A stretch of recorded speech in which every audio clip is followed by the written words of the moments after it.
नमस्कार दोस्तों, स्वागत है आपको एक बार फिर से आपके अपने YouTube channel board exam everyday में। तो यूपी बोर्ड से बहुत बड़ी अपडेट आ चुका है। क्लास 10 के सामाजिक विज्ञान का मॉडल पेपर को जारी कर दिया गया है। तो आप सभी विद्यार्थी इस वीडियो को पूरा जरूर देखिए और सभी प्रश्नों को अच्छे से तैयार जरूर कर लीजिए। यहाँ पे देख सकते हैं समय दिया गया 3 घंटे 15 मिनट का जो है पेपर होगा। नोट प्रारंभ में 15 मिनट परीक्षार्थियों को प्रश्न पत्र पढ़ने के लिए निर्धारित है। तो 15 मिनट जो है आपको प्रश्न पढ़ने को दिया जाएगा। निर्देश दिया गया कि यह प्रश्न 2 खंडों में क और ख में विभाजित है। प्रत्येक खंड के सभी प्रश्न एक साथ हल करना आवश्यक है। प्रत्येक खंड का उत्तर नए पृष्ठ से आरंभ किया जाए।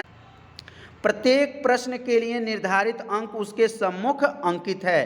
प्रश्न पत्र में 4 प्रकार के प्रश्न हैं। बहुविकल्पी प्रश्न, अति लघुत्तरीय प्रश्न और जो है लघुत्तरीय और विस्तृत प्रश्न है, जिसके संबंध में निर्देश उनके प्रारंभ में दिए गए हैं। खंड क और ख खंडों हेतु दिए गए मानचित्रों को उत्तर पुस्तिका में मजबूती के साथ संलग्न करना आवश्यक है। और यहाँ पे दिया गया है कि दृष्टिबाधित परीक्षार्थियों को लिए जो है प्रश्न संख्या 28 के उत्तर लिखने के लिए दिए गए हैं। जैसे जो अंधे हैं, जो बहरे हैं, कम सुनने वाले बच्चे हैं, उनके लिए प्रश्न संख्या 28 के उत्तर लिखने के लिए दिए गए हैं। आगे देख सकते हैं प्रश्न क्या दिया गया है। पहला दिया गया प्रश्न, बेल्जियम मॉडल की मुख्य विशेषता क्या है। बेल्जियम मॉडल की जो है मुख्य विशेषता क्या है। यहाँ पे पहला दिया गया है सत्ता में सभी जाति समूह का साझेदारी। अगला दिया गया सत्ता में कुछ गिने चुने लोगों की साझेदारी। अगला दिया गया सत्ता में सभी धर्म के लोगों की साझेदारी।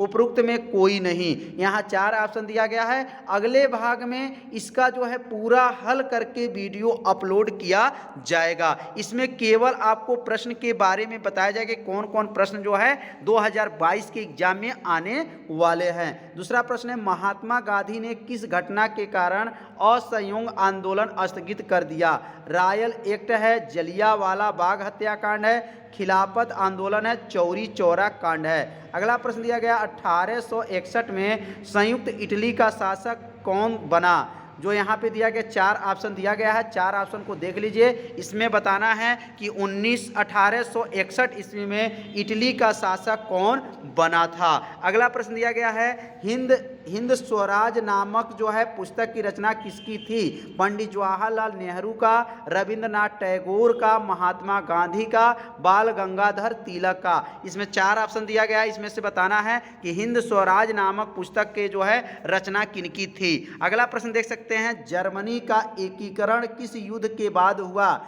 जो यहाँ पे देख सकते हैं 4 ऑप्शन दिया गया है और इसमें बताना है कि जर्मनी का जो है एकीकरण किस युद्ध के बाद पूरा हुआ। अगला देख सकते हैं प्रश्न दिया गया, भाषाओं को भारतीय संविधान के किस अनुसूची में रखा गया है। 7वीं में कि 10वीं में कि 8वीं में कि 9वीं में। तो यहाँ पर भी 4 ऑप्शन दिया गया है और सबका आंसर के लिए 1-1 नंबर आपको दिया जाएगा। अब यहाँ प्रश्न दिया गया लघुत्तरीय प्रश्न है। अब लघुत्तरीय प्रश्न इसमें देख सकते हैं क्या है। पहला दिया है, गांधी जी का द्वारा चलाए गए 2 सत्याग्रह आंदोलन का उल्लेख कीजिए। यहाँ पे 2 सत्याग्रह आंदोलन का नाम लिखना है और इस पे कितने नंबर पाएंगे, 2 अंक पाएंगे। केवल इसमें 2 सत्याग्रह आंदोलन का जो है उल्लेख करेंगे और दोनों का उल्लेख पर कितने अंक पाएंगे, 2 अंक पाएंगे। अगला क्वेश्चन है, लोकतांत्रिक शासन क्यों लोकप्रिय माना जाता है। 2 कारण लिखिए। यहाँ पर भी 2 अंक का प्रश्न है। भारत के उत्तरी पूर्वी सीमा पर 2 लोकतांत्रिक देशों का नाम लिखिए। ये भी 2 अंक का जो है प्रश्न पूछा गया है। अगला लघुत्तरीय है, मरियान और जर्मनिया कौन थी, इनको चित्रण करने का एक उद्देश्य क्या है। जो मरियान और जर्मनिया कौन थी, उनको चित्रित करने का क्या उद्देश्य था। और यहाँ पर 2 प्रश्न दिया गया है। एक अथवा करके दिया गया है, रालेट एक्ट क्या था। गांधी जी ने इस एक्ट को विरोध किस प्रकार किया। तो रालेट एक्ट क्या है और गांधी जी ने इस एक्ट को क्यों विरोध किए थे। अगला देख सकते हैं, अगला प्रश्न देख सकते हैं 11 जो दिया गया है, वर्तमान लोकतांत्रिक व्यवस्था के 3 चुनौतियों का उल्लेख कीजिए। इस यहाँ पर अथवा भी दे दिया गया है कि लोकतंत्र में उत्तरदायी शासन एवं पारदर्शिता आवश्यक है। इसके पक्ष में अपना मत स्पष्ट कीजिए। कीजिए। कितने अंक का प्रश्न है? 3 अंक का प्रश्न दिया गया है। अगला प्रश्न देख सकते हैं, अब आगे लघुत्तरी प्रश्न है और यहाँ लघुत्तरी प्रश्न देख सकते हैं। पहला जो दिया गया है, अंतर्राष्ट्रीय आर्थिक विनिमयों में 3 तरह के गतियों या प्रवाहों का उल्लेख कीजिए। अपने उत्तर का पुष्टि के हेतु उपयुक्त उदाहरण भी दीजिए। और यहाँ पर भी अथवा, अब जैसे यहाँ अथवा दिया गया तो जो पेपर में आएगा उसी तरह एकदम 12 नंबर पर भी अथवा प्रश्न में दिया रहेगा।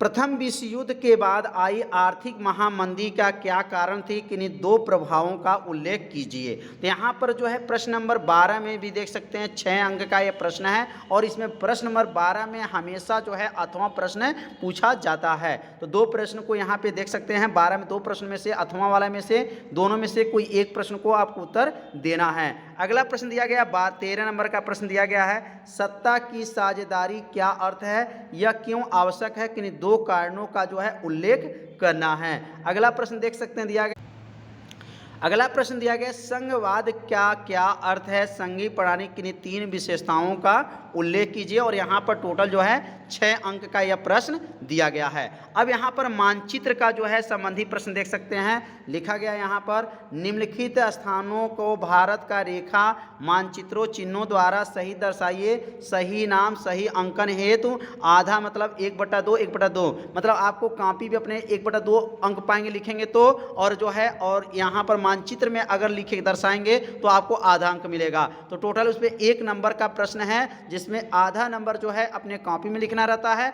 और आधा नंबर के लिए जो है आपको मानचित्र में भरना पड़ेगा। यहाँ देख सकते हैं पहला प्रश्न दिया गया है, वह स्थान जहाँ जलियांवाला बाग हत्याकांड हुआ है। और अगला, वह स्थान जहाँ से गांधी जी ने नमक बनाना आरंभ किया था। अगला प्रश्न, वह स्थान जहाँ नील की खेती करने वाले किसानों ने आंदोलन किया था। वह स्थान जहाँ सूती मिल श्रमिकों ने सत्याग्रह किया था। अगला, वह स्थान जहां दिसंबर 1920 में भारतीय राष्ट्रीय कांग्रेस का अधिवेशन हुआ था। अब यहाँ पे देख सकते हैं अगला प्रश्न यहाँ दिया गया है। यहाँ देख सकते हैं 14 यहाँ पर लिखा है, 14 यहाँ पर भी है, 14 यहाँ पर भी लिखा गया है। लेकिन यहाँ पे ध्यान देने वाली बात यह है कि यह दृष्टिबाधित विद्यार्थियों के लिए है। दृष्टिबाधित मतलब जैसे जो अंधे हैं, काने हैं, कम सुनने वाले होते हैं, अगर वह परीक्षा देते हैं उनके लिए प्रश्न दिया गया है। पहला दिया गया, जलियांवाला बाग हत्याकांड किस स्थान पे हुआ था? गांधी जी ने नमक अपना बनाना किस स्थान पर प्रारंभ किया था? नील के खेती करने वाले किसानों ने किस स्थान पर आंदोलन आरंभ किया था? सूती मिल श्रमिकों ने कहाँ सत्याग्रह किया था?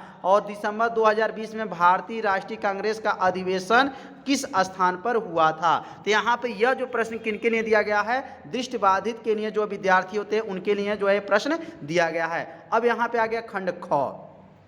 पहला प्रश्न दिया गया, निम्नलिखित में से किस प्रांत में सीढ़ीदार सोपानी खेती की जाती है? पंजाब में, हरियाणा में, उत्तर प्रदेश में, उत्तराखंड में। यहाँ 4 ऑप्शन दिया गया, 4 ऑप्शन में से एक ऑप्शन क्या है? सही है। अगला, निम्न में से कौन सी रबी का फसल है? दालें हैं, मोटे चावल है, चना है, कपास है। इसमें बताना है इसमें कौन से रबी के फसल हैं। अगला प्रश्न दिया गया कि झारखंड में स्थित कोडरमा निम्नलिखित में से किस खनिज का अग्रणी उत्पाद है? बॉक्साइट का है कि अभ्रक का है कि लौह अयस्क का है, तांबा का है? इनमें से किस राज्य में काली मृदा मुख्य रूप से पाई जाती हैं? गुजरात में, राजस्थान में, महाराष्ट्र में, झारखंड में। इसमें बताना है कि काली मृदा मतलब काली मिट्टी कहाँ पर पाई जाती हैं। अगला प्रश्न दिया गया है कि मानव विकास सूचकांक HDI में भारत का स्थान कितना है? 120वां, 130वां, 180वां, 190वां। यहाँ पर 4 ऑप्शन दिया गया है, 4 ऑप्शन में से एक ऑप्शन क्या है? सही है। अगले भाग के वीडियो में इसका संपूर्ण हल आपको बताया जाएगा। अगला प्रश्न दिया गया, भारत आय की दृष्टि में कौन सा राष्ट्र है? उच्च आय वर्ग वाला, मध्य आय वर्ग वाला, निम्न आय वर्ग वाला? इनमें से कोई नहीं। अगला प्रश्न दिया गया है, जैव तथा अजैव संसाधन का कोई 2 अंतर लिखिए। यहाँ 2 अंतर लिख देंगे, 2 अंक पाएंगे। अगला दिया गया, सकल घरेलू उत्पाद क्या होता है? प्रच्छन्न बेरोजगारी का कोई अन्य नाम लिखिए। अगला प्रश्न दिया गया है, अगला जो दिया गया, आग्नेय तथा कायांतरिक चट्टानों में खनिजों का निर्माण किस प्रकार होता है? इसमें अथवा करके दिया गया है। किसी एक पेय फसल का नाम लिखिए, उसको उगाने के लिए अनुकूल भौगोलिक परिस्थितियों का विवरण लिखिए। अगला प्रश्न दिया गया, भारतीय अर्थव्यवस्था का विभिन्न क्षेत्रकों का नाम लिखिए, प्रत्येक का संक्षिप्त परिचय लिखिए। तो यहाँ पर देख सकते हैं कि क्रमशः प्रश्न दिया गया है और प्रश्न को आप सभी विद्यार्थी जरूर पढ़िए और इस सभी प्रश्नों को आप लोग क्या कर सकते हैं, तैयार कर लीजिएगा। अगला देख सकते हैं दिया गया है दीर्घ उत्तरी प्रश्न है, अंतर्राष्ट्रीय बाजार किसे कहते हैं, इसकी 5 विशेषता बताना है। अगला प्रश्न दिया गया परिवहन के साधन कितने प्रकार के होते हैं और स्थल परिवहन में सड़क परिवहन के कितने भागों में बांटा जा सकता है, किन्हीं 2 का वर्णन कीजिए। तो यहाँ पर देख सकते हैं अथवा वाला प्रश्न जो है 2 दिया जाता है, लेकिन उसमें से किसी एक ही प्रश्न को आपको करना है। भारत में उपभोक्ता में समर्थ बनाने के लिए सरकार द्वारा किन कानूनी मापदंडों को लागू करना चाहिए। तो यहाँ देख सकते हैं अथवा करके भी प्रश्न दिया गया है, सभी प्रश्नों को आप लोग अच्छे से तैयार कर लीजिए। अब यहाँ देख सकते हैं 28 वाला दिया गया निर्देश में दिया गया दिए गए मात्रा भारत में मानचित्र में निम्नलिखित को दर्शाइए। आपको मानचित्र में बताना है कि यहाँ पे मानचित्र में कहाँ पे ये बनेगा। अब ऐसे चिन्ह दिया है तो पश्चिम बंगाल का एक उद्यान चिन्ह द्वारा आपको सहित लिखना है। तो ये चिन्ह को उसमें जो है पश्चिम बंगाल के स्थान पे दर्शाया जाता है। नर्मदा नदी पर बने बांध का चिन्ह आपको प्रदर्शित करना है। महानदी के लिए चिन्ह है। झारखंड का एक कोयला क्षेत्र के लिए चिन्ह दिया गया है। भारत में पूर्वी तट पर स्थित जो है पंतन का जो ये चिन्ह दिया गया है, इसको जो है मानचित्र में आपको दर्शाना है। और यह प्रश्न जो दिया गया है केवल दृष्टिबाधित के लिए प्रश्न को दिया गया है, जो अंधे हैं, जो काने हैं, कम सुनने वाले बच्चे होते हैं, उनके लिए जो ये प्रश्न दिया गया है, उनको जो है मानचित्र में जो है इसको दर्शाना, मानचित्र का प्रयोग न कीजिए, माने इनको मानचित्र में इनका प्रयोग नहीं करना है, केवल इसका उत्तर को इसमें लिख देना है। तो ये बहुत बड़ी जो है यहाँ पर मॉडल पेपर आ चुका था। तो यह मॉडल आप सभी विद्यार्थियों को कैसा लगा, आप सभी विद्यार्थी जरूर कमेंट कीजिएगा। इसका संपूर्ण हल अगले भाग के वीडियो में बताया जाएगा। तो आज का वीडियो जो है इतना ही रहेगा, मिलते हैं अब अगले भाग में, तब तक के लिए सभी विद्यार्थियों को नमस्कार।